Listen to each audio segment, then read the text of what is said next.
اللهم صل على محمد وعلى آل محمد كما صليت على إبراهيم وعلى آل إبراهيم إنك حميد مجيد اللهم بارك على محمد وعلى آل محمد كما باركت على إبراهيم وعلى آل إبراهيم إنك حميد مجيد।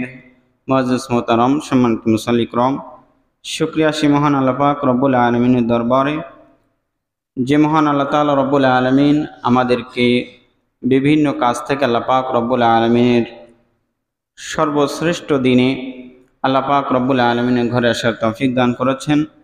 এজন্য সেই মহান মনিবের দরবারে প্রাণ খুলে শুকরিয়া আদায় পড়ছি আলহামদুলিল্লাহ। দরুদ পড়ছি, সালাম পড়ছি সেই মহান মানবতার মুক্তিদূত সৈয়দুল কাওনাইন বিশ্বনবী জনাব রাসূলুল্লাহ সাল্লাল্লাহু আলাইহি ওয়াসাল্লামের প্রতি।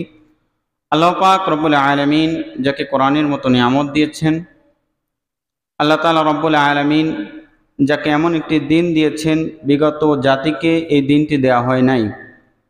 বিগত জাতিরা জুমার দিন সম্পর্কে তারা জানতই না। যেমন ইহুদিদের জন্য শনিবার তারা ইবাদত করত, খ্রিস্টানরা করত রবিবার। এটাকে উপেক্ষা করে আল্লাহ তাআলা রব্বুল আলামিন তাদের আগে দিয়ে দিলেন ইয়াউমুল জুমআ, জুমার দিন, শুক্রবার। এবং কিয়ামতের ময়দানে ঠিক এভাবেই তারা যেমন দাঁড়াবে, রাসূলুল্লাহ সাল্লাল্লাহু আলাইহি ওয়াসাল্লাম সবার শেষে আসার পরেও তার উম্মতগুলি এভাবেই আল্লাহ তাআলা রব্বুল আলামিন তাদেরকে আল্লাহ তাআলা জান্নাত দিয়ে দিবেন। তাহলে এই যে শ্রেষ্ঠ দিনে রাসূলুল্লাহ সাল্লাল্লাহু আলাইহি ওয়াসাল্লাম আমাদেরকে পড়তে বলেছেন সূরাতুল কাহাফ। কোন সূরা? সূরাতুল কাহাফ। কোনো ব্যক্তি যদি সূরাতুল কাহাফ জুমার দিনে পড়ে, আল্লাহ তাআলা রব্বুল আলামিন তাকে দাজ্জালের ফিতনা থেকে আল্লাহ তাআলা তাকে রক্ষা করবেন। অন্য বর্ণনায় এসেছে রাসূল সাল্লাল্লাহু আলাইহি ওয়াসাল্লাম বলেছেন, সূরাতুল কাহাফের 10 আয়াত যদি কোনো ব্যক্তি মুখস্থ করতে পারে, তাহলে আল্লাহ তাআলা রব্বুল আলামিন তাকে দাজ্জালের ফিতনা থেকে আল্লাহ তাআলা রব্বুল আলামিন রক্ষা করবেন। এখন আমরা অনেকেই জানি না দাজ্জালের ফিতনা কি। পৃথিবীর সবথেকে বড় ফিতনা হলো দাজ্জালের ফিতনা। পৃথিবীর সবথেকে বড় ফিতনা কি? দাজ্জালের ফিতনা।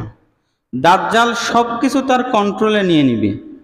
এখন যেমন আমাদের বিদ্যুৎ না থাকলে আমাদের কিন্তু সব অচল হয়ে যায়, কথা বলেন ঠিক কি না? এই যে একদিন 2 দিন ঘূর্ণিঝড়ে বিদ্যুৎ থাকে না, আমাদের সব যোগাযোগ বিচ্ছিন্ন। রান্না বান্না যারা কাঠে করে তারা তো কোনো মতে আছে, কিন্তু যারা সব কিছু কারেন্টে করে বা কারেন্টের ইসে চলে, এগুলো তাদের সব খাওয়া দাওয়া সব কী হয়ে যায়? বন্ধ হয়ে যায়। এই সব কিছু মানুষের রিজিকের যত ক্যাটাগরি আছে সব কিছু এই দাজ্জাল সে হাতে নিয়ে নিবে। মানুষকে মেরে ফেলবে, আবার তাকে জীবিত করবে, মেঘ বৃষ্টি নামাবে, আবার রৌদ্র দিবে। পৃথিবীতে 40 দিন সময় সে অবস্থান করবে। এই 40 দিনে পৃথিবীর নিয়ন্ত্রণ তার হাতে চলে আসবে। তাহলে কত বড় ফিতনা!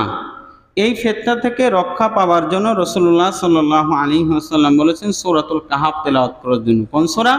সূরাতুল কাহাফ। আমরা তেলাওয়াত করার চেষ্টা করব ইনশাআল্লাহ।